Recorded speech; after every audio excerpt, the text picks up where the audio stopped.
Hello, everyone. Um, People are still joining, so I will give us just another 30 seconds or so. Hold tight, and we'll begin in just a minute.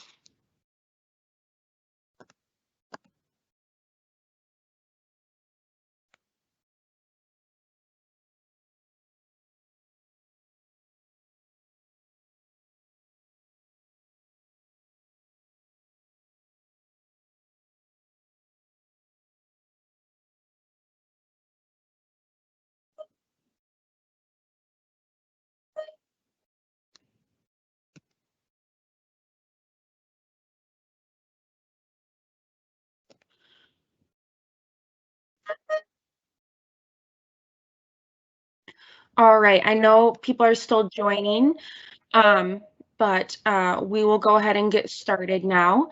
Hello, and welcome to a town hall with Governor Whitmer's office. Thank you, everyone, for tuning in, and those of you who submitted questions earlier. My name is Elena Retzer Brinker, and I serve constituents who have school-related concerns on behalf of the governor. It's my pleasure now to bring you a short greeting from Governor Whitmer.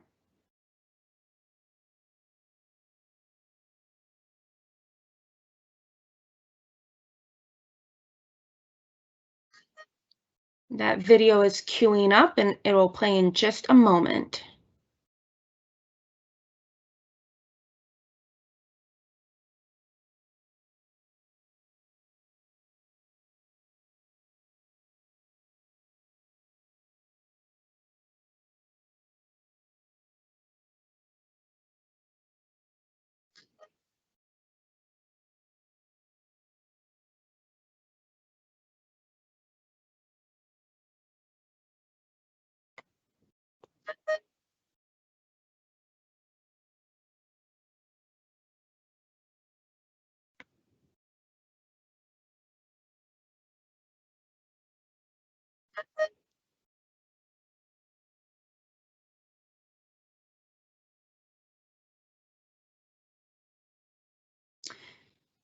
Um, Danny, it looks like you were on mute.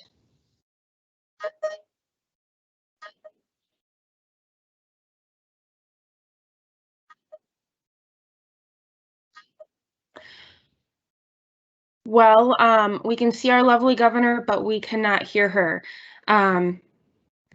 So I'm not sure if we can fix that, but we will come back to that, and we will move ahead to the presenters that we have. So I will go ahead and move forward to that.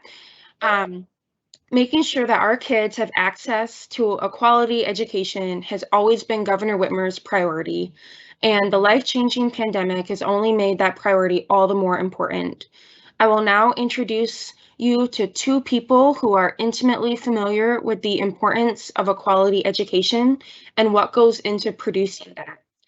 And they'll speak to their own experience, as well as how Governor Whitmer's plan for education funding will improve education and schooling for everyone. So first up, we have Anupam Sidhu of Canton. She is the Instructional Technology Manager for Wayne Risa and is the Vice President of the Plymouth Canton School Board. She holds a Master of Education in Instructional Technology from Wayne State University and a Bachelor of Science in Mathematics from Eastern Michigan University. She represents parents as a member of the Governor's Student Recovery Council. Take it away, Anupam. Thank you. Good morning, everyone. It is an honor to be a part of this important conversation around school funding and be able to share the different perspectives as a board member, parent, educator, and community member. This is actually a very timely discussion because we just had our public budget hearing meeting last week at Plymouth Canton. We shared our strategic investments using the ESSER funds, as well as using our fund balance and looking at long-term projections to see how we can sustain these investments with our kids, because we don't want these investments to be short-term. So with no additional funding coming in, no new funding, we are actually looking at going into a deficit in about 5 years with the investments that we plan to make for our kids. And people are always surprised to find out that we receive the lowest per pupil funding in the state. We see and feel the funding gaps in terms of not being able to provide all the support and resources our students need to be successful. I will also add that we do a great job with providing the needs with what we have. And I'm proud of the success that we have at Plymouth Canton. Like many other districts, we are seeing an increased need for social, emotional, and mental health support, along with finding ways to work through the unfinished learning that many students experienced over the last year and to address the teacher burnout and teacher shortage issue. Not only that, but we heard from our families over and over again that they need support to better support their children. As these needs grow, we see a shrinking pool of educators in the state of Michigan. That's another investment we need to make to ensure that we're able to hire and retain high quality staff to work with our students. And this goes all across, from bus drivers to classroom teachers, psychologists, social workers, nurses. We need to ensure that we have all of the people that we need to support our kids. I appreciate the governor's 2022 budget recommendations, which call for an increase in per pupil funding and in making an effort to reduce the gap between the highest and the lowest funded districts. These additional dollars will allow us to sustain some of the strategic investments we put forward for next school year and beyond. I also want to mention that we're still about $2,000 below the per pupil funding recommendations outlined by the School Finance Research Collaborative. So the school funding conversation needs to continue as we address the school funding model that we have through Proposal A. So just to share with people, some of our strategic investments for next year include additional counselors at each of the high schools. So we're hiring 3 new counselors, 3 social emotional teachers for middle school, 14 social emotional support paras for the elementary level, as well as upgrading our curriculum resources and adding more staff based on the pandemic needs. We are excited about these new investments for our kids, staff, and families as we look forward to a better funding model. We are the 5th largest district in the state. So just to give you an idea about the budget, our transportation costs alone will be $8.6 million for next year. Again, that shows you the need that transportation is not part of the funding mechanism right now. So if we follow the School Finance Research Collaborative, it really breaks down where the funding needs to come from and for what purpose.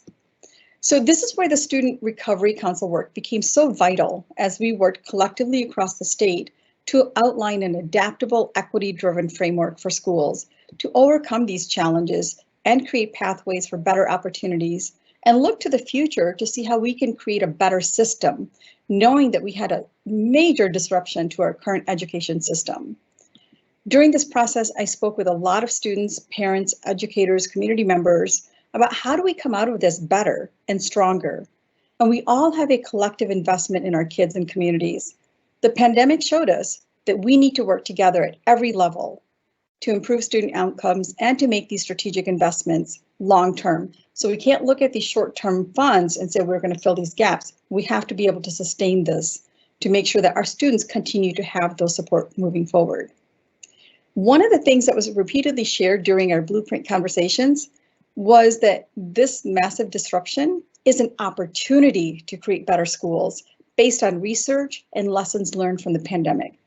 And I applaud the team as we worked on the blueprint to say we are going to be equity driven as well as look at things that are evidence-based. So we did a lot of research throughout this whole process and came up with great recommendations that are outlined in the blueprint. So in Plymouth-Canton, we will continue to have these conversations, and we'll look at the blueprint for resources and guidance as we move forward. But just to kind of mention that as our operating costs go up in transportation, healthcare, custodial needs, along with other costs, our revenues will decrease because the funding will be based on lower student count, because we're also dealing with the challenge of lower birth rate, which means lower students going into the schools, which means lower per pupil funding going to the school system. So you kind of get the idea of the Michigan funding model really needs a strategic overhaul.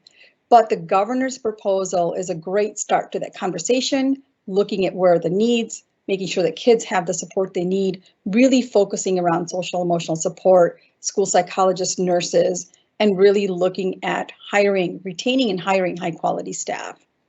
So I could say a whole lot more, but I want to give others an opportunity, but I'll be here to answer questions if you have any at the end.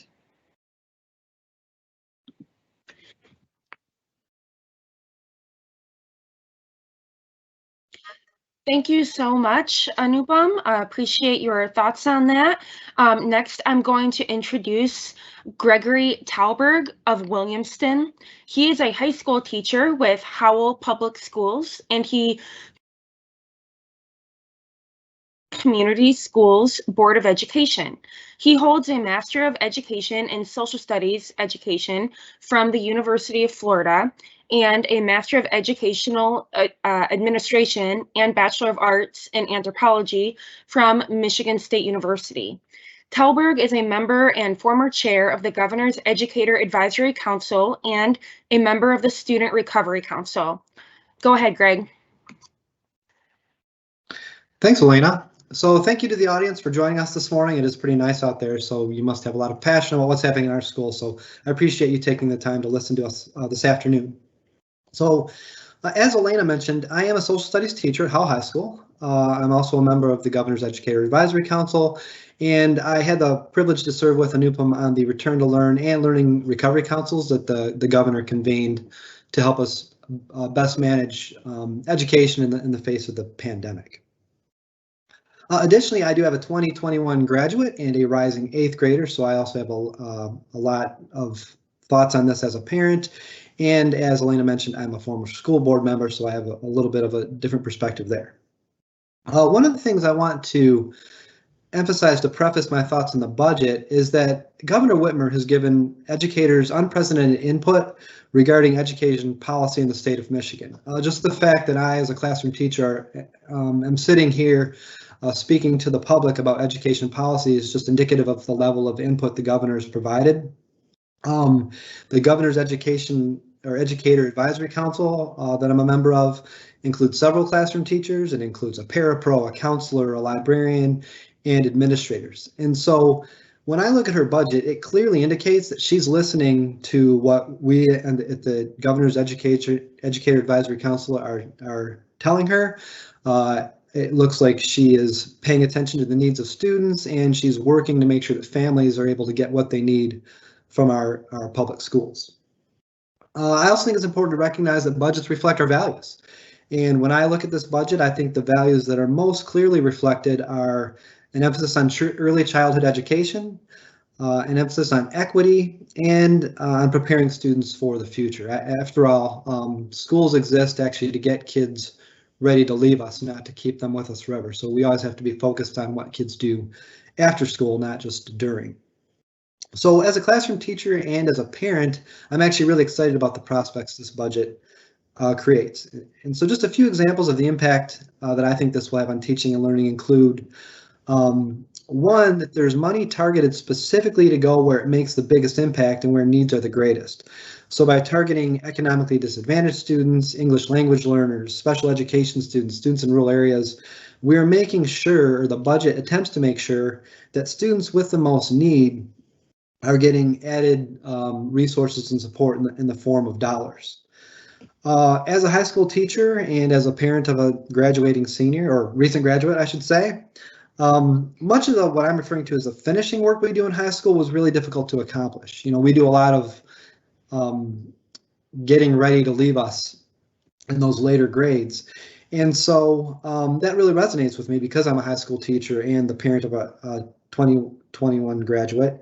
And so the fact there's funding to support academic recovery, student mental health, and post-secondary readiness, I think, is also really crucial. It recognizes some of the challenges students and families and educators have faced over the past year and a half.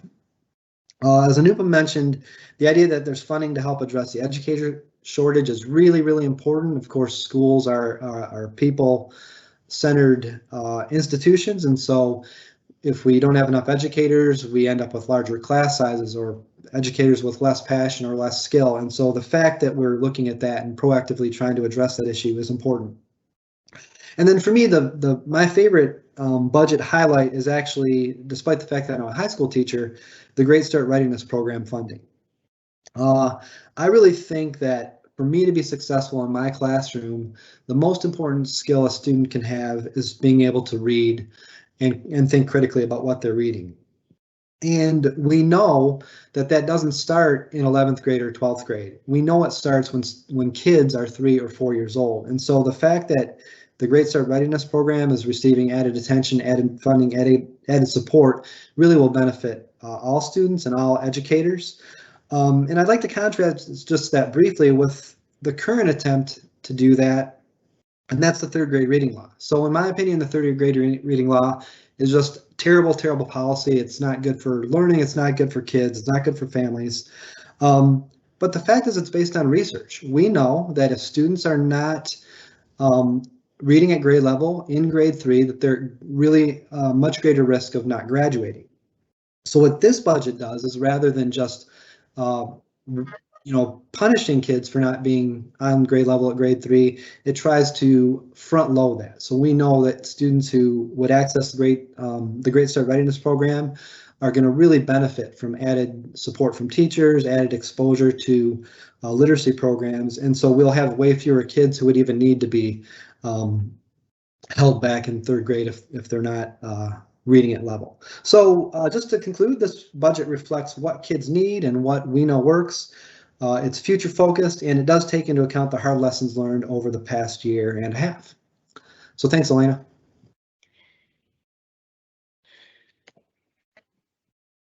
Thank you so much, Greg. Really appreciate your input, and Anupam.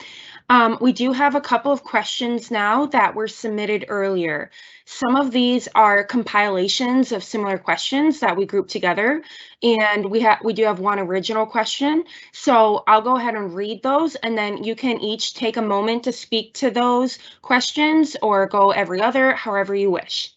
So the first question is, we heard a lot of people say that they know that the governor wants to close the funding gap in schools, but they don't really know what that means. So can you speak to what closing the funding gap means and what's wrong with the way schools are funded now? I can start this, and Greg, please add to it if I miss anything. So I didn't talk a little bit about the Proposal 8 challenges that we're currently facing. In 1994, Proposal 8 was enacted to help with the funding disparities, but it hasn't worked the way it was intended. So 30 years later, we are seeing that this model is just not working for our Michigan schools based on their needs and unique communities. And so when we talk about 21st century learning environments, 21st century support, that funding model is still based on 20th century models for schools. So we really need to reevaluate Proposal A. And I also mentioned earlier that the School Finance Research Collaborative did a thorough investigation that had input from all people across the state, including legislators and policymakers and parents, educators.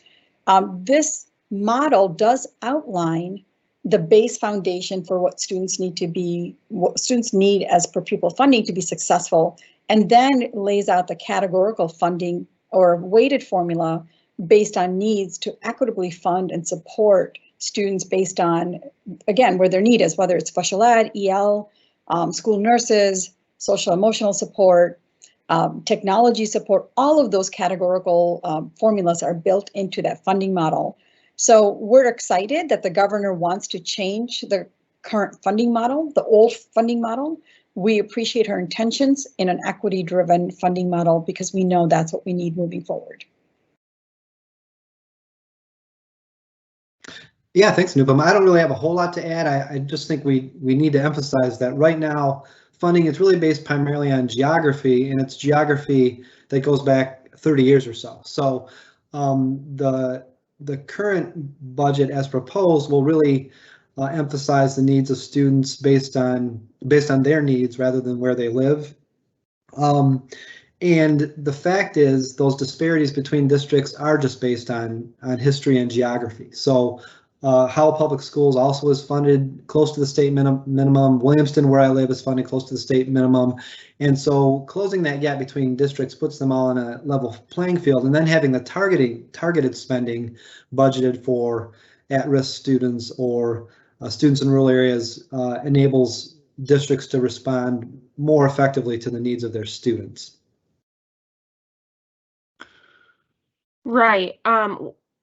I totally agree. And I also, being part of the governor's staff, of course, I'm biased, but I appreciate that we are headed in a more in a direction that is more of a weighted formula for funding schools, with spending more money on students that it takes more money to educate. It costs more to educate a child who requires special education than not. And sometimes it requires more to educate students in rural districts than otherwise. So the governor's plan puts money where it's most needed, not just where it already is.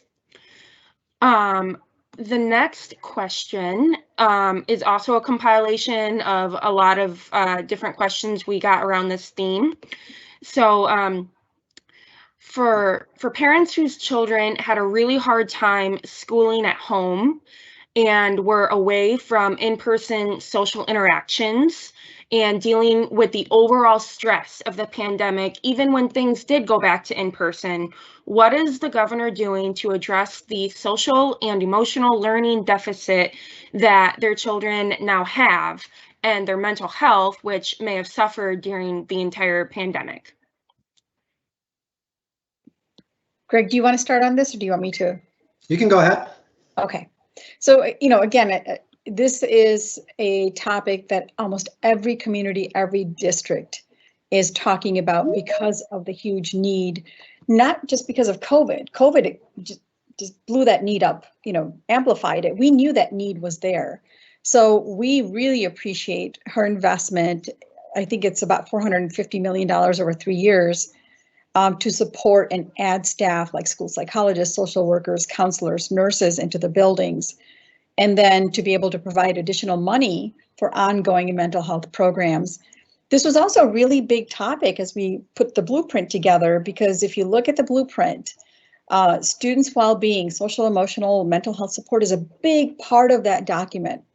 And again, that need was always there, that need grew, that need is going to continue to be there. These are not short-term one-time fixes. So again, I appreciate the governor putting more money and emphasis in this massive need to support our kids. And then also outlined in the blueprint is using one of the TRAILS programs that's evidence-based and putting money toward that so schools can look at that as a model and benefit from that. Yeah, and I think one of the most important parts of this issue is that we're just paying way more attention to the issue of social emotional learning and childhood trauma than we ever have. I've had the opportunity to interact with some leaders in other districts where, they describe, we've talked about the crisis the pandemic has created, but we have a much better awareness now that for many students throughout Michigan and throughout the United States, they've been experiencing crisis for a long time, whether it's a crisis created by poverty or issues of race and racism or members of the LGBTQ community. So the fact that we're paying more attention now, I think is really important. The fact that there is money in the budget to support the work it takes to make sure students are emotionally supported and healthy is really important. I can tell you as a classroom teacher, one of the scariest moments I have in my career is when a kid comes to me and says, "Hey, can I talk to you?" And the fact is, you know, on a busy day, we're not always equipped with time or resources to help kids who we know are in crisis and need. And so having additional people, which is what that money will help us to put in place, I think is really a step in the right direction. And then just having people throughout the system, whether it's a school board member or our paraprofessionals, and our educators, just being more aware of how to help kids and how to recognize when they're struggling, I think is what you can expect to see moving forward, that we've frankly haven't done a very good job on in the past. And some of that resources, some of that is training, and some of that is just paying attention.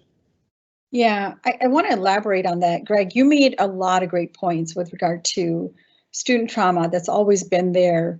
And again, the blueprint addresses that and really puts an emphasis on the various types of trauma and the support that we need to be able to provide our students. The other piece of that is we need to build community-based systems. All of this cannot fall on teachers or just within the four walls of the building. And so we have to look at innovative ways to see how do we support kids beyond the classroom. The other thing is we don't want to pull kids out of a classroom where they miss that learning, and while they need the help that they're getting. So again, there are some flexible scheduling options we need to look at. We need to look at collaborations with our communities. And again, all of that costs money and time, investment. But Greg made a lot of great points in terms of the trauma that different kids experience in different regions. That's always been there. We are looking at it as with a closer lens, which is, I think, so powerful. I think our kids appreciate that. And one of the things that we did do while we were working on the blueprint was we talked to students. This was a student, we based a lot of these things based on what students were telling us. And there were all sorts of things that came up in terms of, you know, racial trauma, bullying, and not being recognized for who you are, not feeling welcomed. And so how do we create inclusive environments, not just within our schools, but within our communities, where kids are thriving and they know that they're going to get support anywhere they go, from the classroom to a community center to their local community organizations. Everything you're saying right now fits in perfectly with our last question, which is a bit of a statement as well. And even though I think you just answered the question, the last one here, I do want to still go ahead and say it. It's from a 6th grade teacher. She says, "We are at a pivotal point in education, a chance to recreate the wheel since it has a flat tire, if you will. What sort of changes would you like to see happen in education? It could be scheduling, like having a balanced calendar, or funding, like having free preschool and lunches for all. I'd hate to think we were given a chance to make changes and went back to the same old thing because it was the easiest. I teach 6th graders in a good district, and many do not know how to tell time, and many others have so much trauma that school is on the back burner." So she's essentially asking, how will the system of schooling be better post-pandemic than it was pre-pandemic? And if you have any final thoughts you'd like to add, since I think you were just speaking to that exact thing, but we just have a minute or so, go ahead with that, and then we'll go back to the governor's video. All right, I'll be quick and then give Greg the last minute. This is exactly why we came together as a council to create that blueprint, because we all believe this, that we have to come out of this pandemic better. We learned a lot of lessons. We saw some gaps. We knew they were there, but more people saw them. It is an opportunity to be better, and our kids deserve better. They want better. Our parents want better. So no, I don't think we should go back to what we were, because the normal traditional model did not work for all kids. And so just like, you know, if a community was run down by a tornado, you don't just rebuild and say, let's go back to what we had. No, you rethink that design and say, how do we build a better system, more accessible, more inclusive, where everybody thrives in that community? Yeah.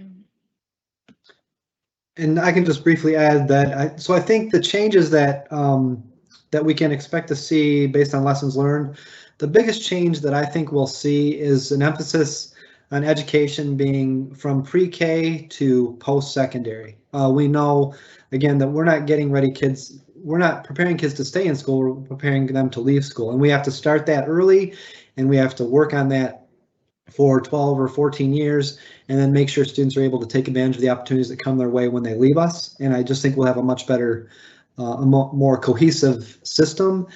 And then I think the fact that we are paying much more attention and working harder on issues from student mental health to issues of race, to issues of any kind of discrimination or prejudice, I think will will make all students feel more welcome in schools, but of course, all students need to be prepared to deal with those issues when they leave us. So whether or not we're members of those groups, we all are best served if we can deal with the issues of diversity, equity, and inclusion. Well, thank you so much, Anupam and Greg, for everything that you shared today and all that you do in communities for children. We will flip now to the governor's message, which will go a little bit out of order, but that's okay. So if that's queued up now, we can play that. Hi, everyone, and thank you so much for tuning in this morning. Every day, my team hears from Michiganders like you, people who share their thoughts and ask questions to help make Michigan the best we can be. We're so thrilled that you could join us to discuss the challenges we face and the tremendous opportunities we have. That includes investing in our children's education. Right now, we have a once-in-a-generation opportunity to help Michigan's students recover from the pandemic, attract and retain the most talented educators, help students plan for life after high school, and build stronger, safer schools. This year, my administration is working with the legislature to pass a state budget, spend $3.5 billion surplus, and invest billions of federal dollars in our teachers and schools to have a lasting, transformative impact for generations. I know we can do this if we work together, and I appreciate you for leaning in and getting involved too, because democracy is not a spectator sport, and it works best when we all come to the table. Today, you're going to hear from experts on what these education dollars we have available could mean for you and your community, and why it's so important to keep engaging with state government throughout this process. Again, I want to thank you for making your voice heard. Your perspective is invaluable to the work that we do every day, and our goal is simple: get things done and make a real difference in your life right now. Thanks again for joining today, and I look forward to hearing from you again soon. All right, well, we are thankful for that message from our governor. And it turns out that it's fitting that it is being played at the end, because this is really just the start or continuation of our conversation with everyone on this call. Our whole team is committed to keeping an open line of communication, and we'll work to address any more questions that you may have or that have arisen during this town hall. You may already know to communicate with us through www.michigan.gov/Whitmer, and you can submit your questions and comments to our online form, and those go straight to our team, and we look at every single one. And we'll get back to you through that same format, through an email. We also have recorded this, and so we'll be in touch with that recording.